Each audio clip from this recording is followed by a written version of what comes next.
Good day, everyone. For the next hour, we will talk about serologic techniques and its applications. All scientific knowledge is advancing at a rapid pace, but nowhere are the changes more rapid in the field of immunology. Virtually the entire history of immunology has been recorded within the last 100 years, and it is only in the recent past that the most significant part of this history has been written. It was not until the 1960s that the cells responsible for the immune response were identified and characterized. At the same time, pioneering techniques to measure small amounts of substances using antibodies with radioactive or enzyme tags were developed. These discoveries have affected testing in every area of the laboratory and have played a significant role in the diagnosis and treatment of disease. The objectives of this lecture are as follows. By the end of the lecture, the students shall be able to know the importance of serologic tests, differentiate immunology from serology, and be familiar with the different serologic tests for various infections. Antigens are usually thought of as harmful infectious agents, but they may also be harmless environmental substances such as pollen, which can trigger a response in some individuals. Immunology is defined as the study of the reactions of a host when foreign substances are introduced to the body. Foreign substances that induce such an immune response are called antigens. Many of the tests performed in today's clinical laboratory fall into the category of serologic tests, which use either precipitation or agglutination as an endpoint. Serology is defined as the study of the non-cellular components in the blood. Under this, we have agglutination, which is the process by which particulate antigens, such as cells, aggregate to form large complexes when a specific antibody is present. Precipitation, on the other hand, is a combination of soluble antigen with soluble antibody. So we now proceed to the serologic diagnosis of infectious diseases, under which we have the spirochete diseases, streptococcal diseases, viral infections, and miscellaneous infections. Spirochetes are long, slender, helical-coiled bacteria containing acial filaments or periplasmic flagella that wind around the bacterial cell wall and are enclosed by an outer sheath. These gram-negative microaerophilic bacteria exhibit a characteristic corkscrew flexion or motility. Diseases caused by these organisms have many similarities, including a localized skin infection that becomes disseminated to numerous organs as the disease progresses, a latent stage, and cardiac neurologic involvement if the disease remains untreated. For spirochete diseases, it is said that serologic testing plays a key role in the diagnosis of diseases because isolation of the organism itself is difficult to accomplish in the laboratory and clinical symptoms are not always apparent. Syphilis remains the most commonly acquired spirochete disease in the US today. It is typically spread through sexual transmission. Homosexual encounters between men is responsible for a number of the outbreaks. Early detection of the disease is of major importance. There are different modes of transmission of acquiring syphilis. There is sexual transmission, which is the primary mode, through an abraded skin or mucous membranes in contact with an open lesion. Another is through congenital transmission. This occurs during pregnancy, and transmission to the fetus is said to be possible in mothers with clinically latent disease. Then there is also parenteral exposure, although this is extremely rare, through contaminated needles or blood. There are different stages of disease in syphilis. The initial lesion is chancre, which occurs 10 to 90 days after infection as a painless solitary lesion composed of raised, well-defined borders on the external genitalia, namely the penis, vagina, and cervix. And this stage usually lasts for 1 to 6 weeks before it spontaneously heals. Untreated, 25% of chancres will proceed to the secondary stage. Usually, this occurs 1 to 2 months after the primary chancre and is characterized by generalized lymphadenopathy, malaise, fever, pharyngitis, rash on the skins, palms and soles, and mucous membranes. 40% of patients in this stage have neurologic signs manifested as visual disturbances, hearing loss, tinnitus, and facial weakness. This stage lasts for a few days up to 8 weeks, and then they spontaneously heal. Untreated second stage will progress to latent stage, wherein there is lack of clinical symptoms. In the early latent stage, usually it occurs less than a year's of duration, while the late latent stage, in here, the primary infection has occurred more than a year previously. This is considered to be a non-infectious state except for pregnant women. 1/3 of untreated patients with latent stage will progress to tertiary syphilis. This occurs months to years, about 10 to 30 years after secondary infection. This is manifested by granulomatous syphilis, cardiovascular disease, and neurosyphilis, including tabes dorsalis, wherein there is degeneration of the lower spinal cord and general paresis, or chronic progressive dementia. Laboratory diagnosis of syphilis can be divided into 3 sections. It can either be direct detection of the spirochetes, non-treponemal serologic test, and treponemal serologic test. These vary in sensitivity and ease of performance. This table shows you the different tests used for the diagnosis of syphilis as mentioned earlier, differentiating the antigen and antibody and comments regarding the procedure. If a patient does not have active lesions, as in secondary or tertiary syphilis, then serologic testing is the key to diagnosis. Serologic tests can be classified as non-treponemal or treponemal depending on the type of antibody that is detected. For the non-treponemal serologic test, you have to determine the presence of reagin, an antibody that is formed against lipid material from damaged cells, which is found in the sera of patients with syphilis as well as in several other disease states. An antigen, which is a combination of cholesterol, lecithin, and cardiolipin, is used in the reaction. This test is based on flocculation reactions, which is a specific type of precipitation that occurs over a narrow range of antigen concentration. It is positive within 1 to 4 weeks after the appearance of the primary chancre. Reagent titers tend to decline in later stages of diseases even if the patient remains untreated. After a number of years, about 25% of untreated syphilis cases were shown to be non-reactive for reagent. This decline occurs more rapidly in individuals who have received treatment. Titers peak during the secondary or early latent stages. Testing of sera from patients in the secondary stage is subject to false negatives because of the prozone phenomenon, which creates a non-reactive pattern that is granular or rough in appearance. If prozone is suspected, serial two-fold dilution should be made to obtain a titer.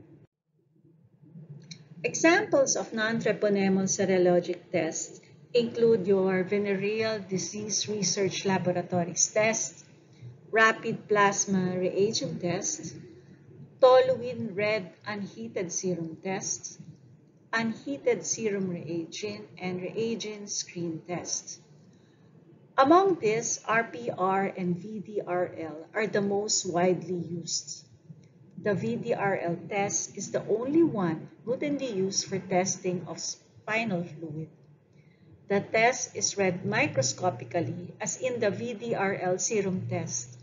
If a test is reactive, two foil dilutions are made and retested following the same protocol.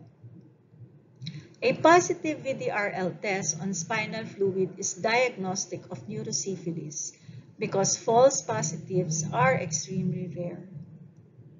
RPR is a modified VDRL test, and that cards are read under a high-intensity light source, and if flocculation is evident, the test is positive. All reactive tests should be confirmed by retesting using doubling dilutions in a quantitative procedure. The RPR test appears to be more sensitive than VDRL in primary syphilis.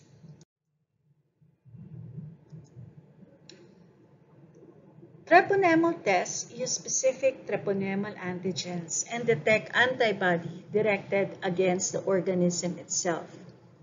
The two main types include the fluorescent treponemal antibody absorb test and agglutination test. Typically, these tests are more difficult to perform and more time-consuming, so they are used for confirmation rather than screening. The FDA ABS is highly sensitive and specific, but is time-consuming to perform. Once a patient is reactive, that individual remains so for life. So your FDA ABS is one of the most commonly used confirmatory tests. It is an indirect fluorescent antibody test. When slides are read under a fluorescence microscope by an experienced personnel, they will read the intensity of the green color and report the results on a scale of 0 to 4 plus. If there is no fluorescence, then it is negative. If it's 2 plus and above, it is said to be reactive. 1 plus, minimally reactive, in which case you have to repeat tests with a second specimen drawn in 1 to 2 weeks. Agglutination tests are no longer available. Microhemagglutination tests have largely been replaced by particle agglutination tests such as Serodia TPPA test. Particle agglutination tests use gel particles coated with treponemal antigens and are more sensitive in detecting primary syphilis. Newer technologies in syphilis testing include enzyme immunoassay and polymerase chain reaction technique. We now proceed to another spirochete disease, which is Lyme disease. In the States, when an unusually large number of cases of juvenile arthritis appeared in a rural setting in southern Connecticut, local mothers became suspicious and persisted until there was a response from health officials. Because most cases develop in the summer, it was postulated that an infectious agent transmitted by an arthropod bite might be the cause. In 1982, the agent was isolated and identified as a new spirochete and named Borrelia burgdorferi. It is obtained through a bite of a deer tick and is said to be a multi-system illness involving the skin, nervous system, heart and joints, and most commonly vector-borne in the US. Diagnosis of Lyme disease is not an easy task.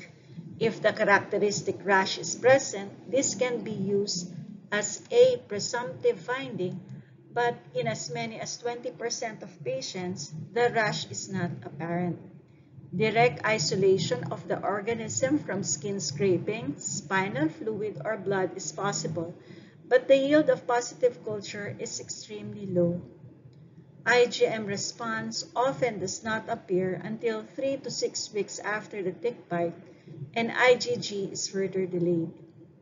Antibiotic therapy began shortly after the appearance of erythema migrans may further delay or eliminate an antibody response.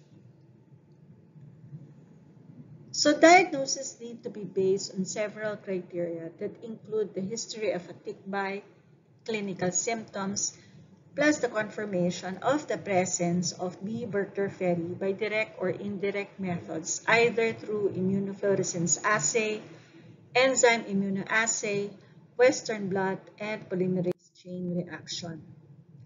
The presence of IgM and IgG cannot usually be detected until 3 to 6 weeks after symptoms initially appear. The appearance of antibody is actually preceded by a T-cell response that seems to suppress immunoglobulin production within the first few weeks of the disease. Because of this phenomenon of suppression, serologic tests for Lyme disease are often falsely negative during the early weeks. The most sensitive test is immunoblotting, which involves electrophoresis of serum to detect antibody to specific fractions. In more common use are IFA and EIA tests. Current testing protocol involves screening with IFA or EIA and follow-up of equivocal or positive tests with immunoblotting. All serologic findings must be interpreted carefully and in conjunction with clinical diagnosis. Group A streptococci are widely distributed pathogens that are responsible for a variety of diseases ranging from pharyngitis and skin infections to rheumatic fever and acute glomerulonephritis. It is in the diagnosis of the latter two diseases that serologic testing plays a major role. Rheumatic fever develops in a small percentage of the population as a sequel to throat infection, and damage to the smooth muscle of the heart may result. Glomerulonephritis may follow either a throat or skin infection, and the glomerular membrane is affected, resulting in impaired renal function. Group A streptococci produce more than 20 exotoxin, and it is the antibody response to several of these products that can be measured in the laboratory. The most important of the products are streptolysin O, DNase B streptokinase, NADase, and hyaluronidase. Evidence of non-suppurative sequelae is based on a rise in titer in antibodies to one or more of these antigens because it is usually not possible to detect the organism at this time. The ASO titer is based on the principle of neutralization of the action of streptolysin O on indicator red blood cells. If patient antibody is present, no lysis of red blood cells occurs. This procedure is said to be time-consuming to perform, and antibody response only occurs in about 85% of individuals with clinical symptoms of disease. Agglutination tests using latex particles coated with streptolysin O are available, but the sensitivity of these tests is not as high as that of a traditional titration. Anti-DNase B testing is a second method of detecting streptococcal antibodies. It is based on neutralization of an enzyme by patient antibody. In here, DNA is conjugated to an indicator that changes color when the DNA is depolymerized by the enzyme action. Anti-DNase B antibodies may be detected earlier than ASO antibodies, and these are triggered by both throat and skin infection. In general, a negative antibody test does not rule out the presence of disease. Different patients will exhibit varying responses, streptococcal antigens, so it is recommended that more than one type of test be performed. Titers should be performed in parallel on acute and convalescent sera to document ongoing infection. A fourfold rise in titer is considered significant of disease. Streptozyme test is a slide agglutination test which can detect antibodies to 5 streptococcal exoantigens. The results are less reproducible than with other testing, so this should be used as a screening tool only. These are the different commonly performed serologic tests for the diagnosis of other recent bacterial infection. Be sure that you familiarize yourself with the different tests and clinically significant result for each. So you have serology for Streptococcus pyogenes, Salmonella typhi, Legionella pneumophila, Treponema pallidum, Borrelia burgdorferi, Helicobacter pylori, Mycoplasma pneumoniae, Rickettsia rickettsii. Then you also have Ehrlichia chaffinensis and Bartonella henselae. Next, we proceed to serology of viral infection. As our knowledge of viruses has increased, so has the development of serologic assays to detect viral infections. These assays have become some of the most important and frequently performed tests in clinical immunology. Because viral culture is typically difficult and a lengthy process, while serologic tests for viral infection can easily and rapidly be performed by the clinical laboratory, the latter plays an essential role in helping physicians establish a presumptive diagnosis so that treatment may be initiated promptly. Serologic tests are important in monitoring the course of viral infection, detecting past infection, and assessing immune status. These are easily and rapidly performed in the clinical laboratory and, as mentioned earlier, can help physicians establish a presumptive diagnosis to initiate treatment promptly. First, we proceed to your hepatitis viruses. You have your hepatitis A, B, C, D, E, and G. However, hepatitis G has of no clinical significance at this moment. This table shows you the different modes of transmission as well as the complications from each type of infection. HAV antigens are shed in the feces of infected individuals during the incubation period and early acute stage of infection, but decline to low levels by the time the symptoms appear and are thus not clinically useful indicator of disease.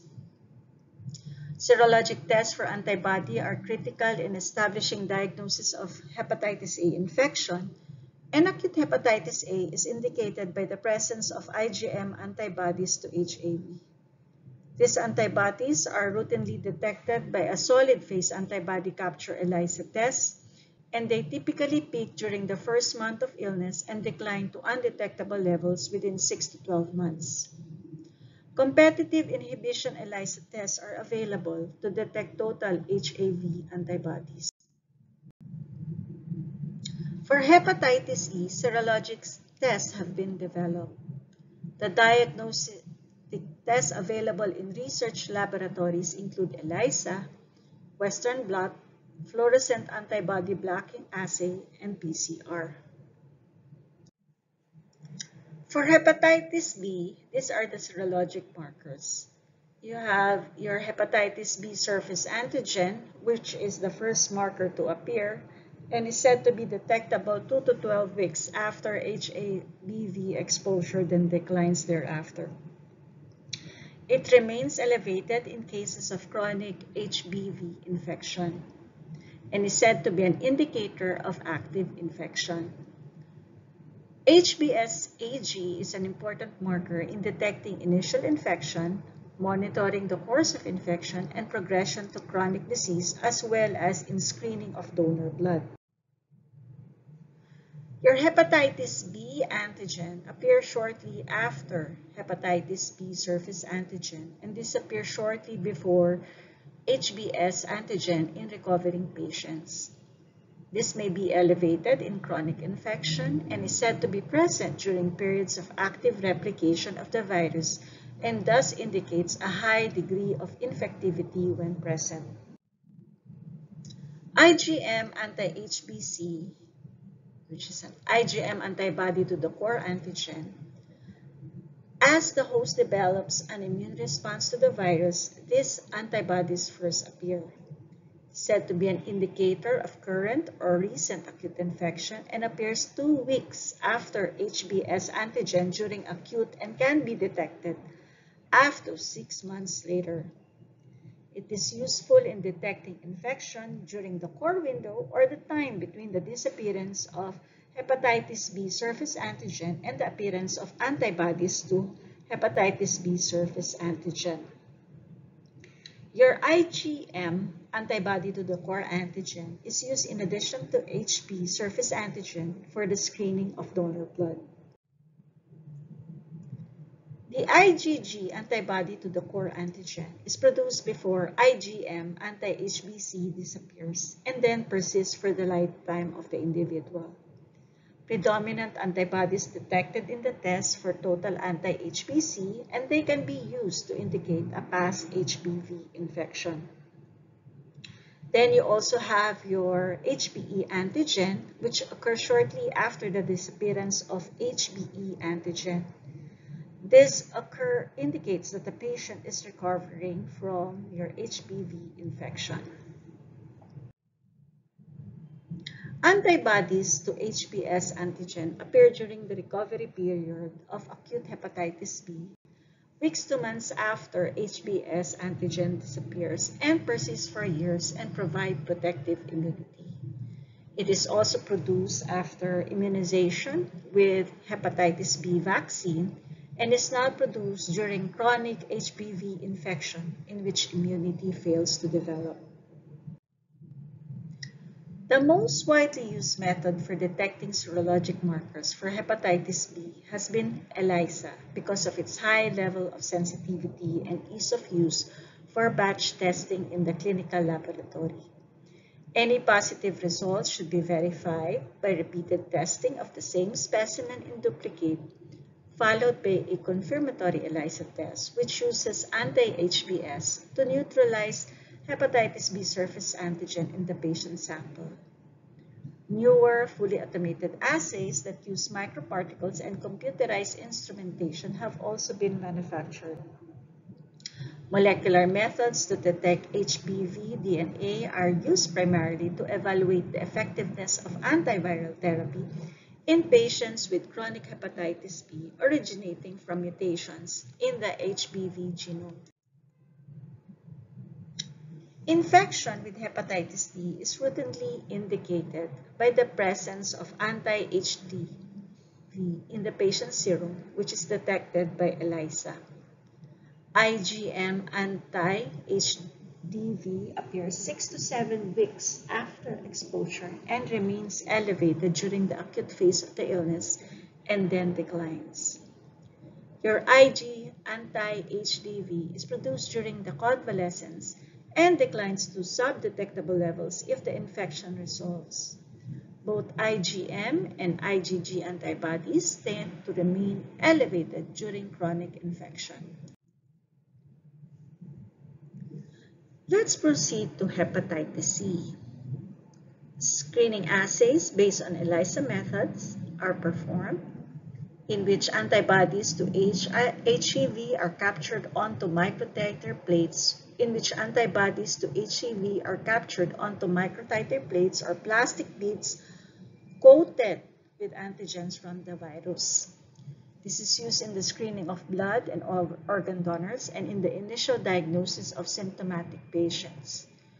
These tests are also recommended in the screening of individuals with high-risk factors. Then you also have molecular assays for hepatitis C to detect HCV RNA in a patient's serum and plasma using RT-PCR. The uses are as follows: to confirm positive results, to make an earlier diagnosis as earlier as 1 week after exposure, detect infection in babies born to HIV-positive mothers, and detect exposure in immunosuppressed individuals. Quantitative assays to monitor the amount of virus or viral load carried by the patients before, during, and after antiviral therapy in chronically infected individuals can also be performed. Now, another viral infection is herpes virus infections. So basically, there are 8 human herpes viruses, including the Epstein-Barr virus, cytomegalovirus, and varicella zoster virus. Epstein-Barr virus is the cause of infectious mononucleosis, a number of hematologic and non-hematologic malignancies, and lymphoproliferative disorders in immunosuppressed individuals. So, under herpes virus infections, we will also discuss about viral infections of childhood, as well as human T-cell lymphotropic viruses and other viral infections. So first, Epstein-Barr virus. Most patients with infectious mononucleosis produce heterophile antibodies, commonly detected by rapid immunochromatographic or agglutination methods to detect antibodies to bovine antigens. ELISA, or immunofluorescence assay tests for EBV-specific antigens, are used to detect heterophile negative cases of infectious mononucleosis and to diagnose other Epstein-Barr virus-associated diseases. Cytomegalovirus infection is said to be asymptomatic in most healthy individuals, but may produce a mononucleosis-like syndrome in some. The virus can remain latent for years and become reactivated later in life. And infection can have a more serious consequence in immunocompromised individuals or congenitally infected infants. Active cytomegalovirus infection is best detected by the following: by shell vial assays to identify CMV antigens by immunofluorescence, CMV antigenemia assays for PP65 antigen, molecular assays to detect CMV viral load. So serologic assays for CMV antibody are most helpful in documenting a past infection in potential blood and organ donors. Diagnosis of current varicella virus is based on clinical findings, detection of varicella virus antigens by shell vial assay and immunofluorescence, or of varicella DNA by PCR may be helpful in some clinical settings. Serologic methods, most commonly ELISA, are used mainly to document immunity to varicella virus. For rubella, rubeola, and mumps, current infections are indicated by the presence of IgM antibodies specific for the appropriate virus or by a fourfold rise in virus-specific IgG antibodies in 2 separate specimens collected during the acute and convalescent phases of the disease. Testing for IgG antibodies is most commonly performed to screen for immunity to these viruses. Serology tests has also been developed to detect exposure to other viruses, including adenovirus, arbovirus, herpes simplex 1 and 2, parainfluenza, parvovirus B19, respiratory syncytial virus, rotavirus, COVID-19, etc. These are the different types of tests used in the COVID-19 response. You have molecular tests which uses viral genetic material to detect active SARS-CoV-2 infection by amplification of small amounts of the viral RNA genome. You also have your antigen test to target our viral proteins to detect active SARS-CoV-2 infection by capture of antigens on a step test strip. Then you also have your antibody tests.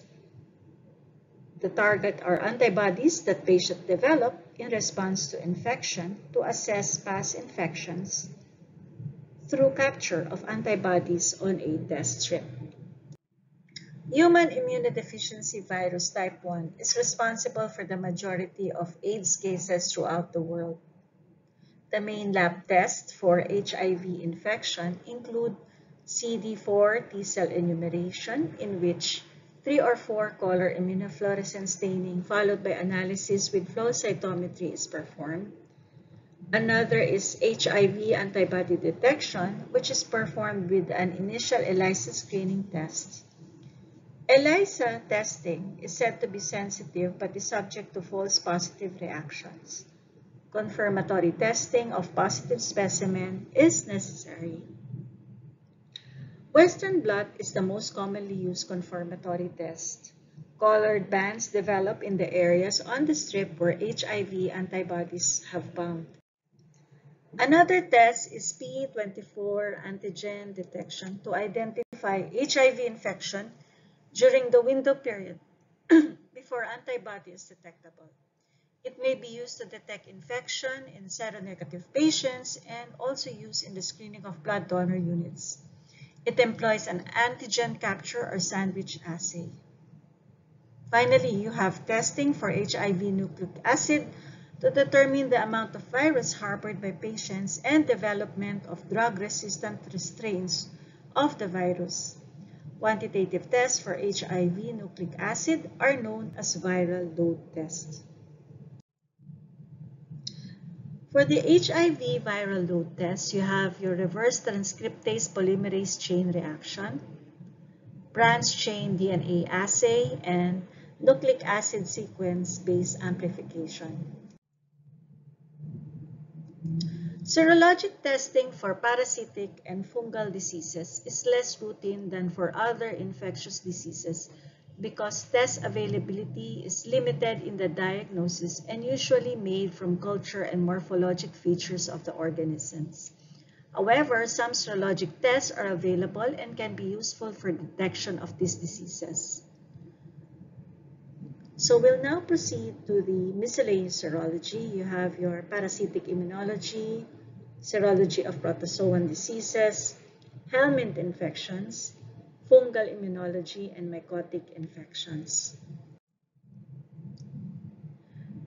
This table shows you the interpretation of Toxoplasma serologic test results and the corresponding interpretation. This table shows you the different antibody detection tests for parasitic diseases. For amoebiasis, you have enzyme immunoassay. Papillosis, immunofluorescence assay. Chagas disease, immunofluorescence assay. Cysticercosis, immunoblot. Echinocosis, enzyme immunoassay and blot. Leishmaniasis and malaria, immunofluorescence assay. Paragonamiasis, blot. Schistosomiasis, fluorescent antibody staining technique and blot. Strongyloidiasis and toxocariasis, enzyme immunoassay. Toxoplasmosis, IFA-IgG and EIA-IgM. And trichinosis, enzyme immunoassay and bentonite flocculation.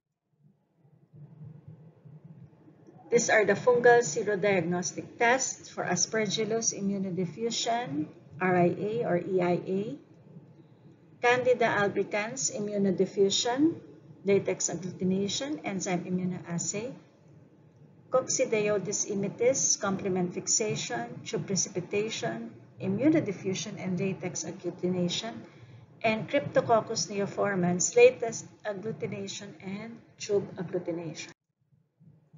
These are my reference. Thank you. Enjoy the rest of the day.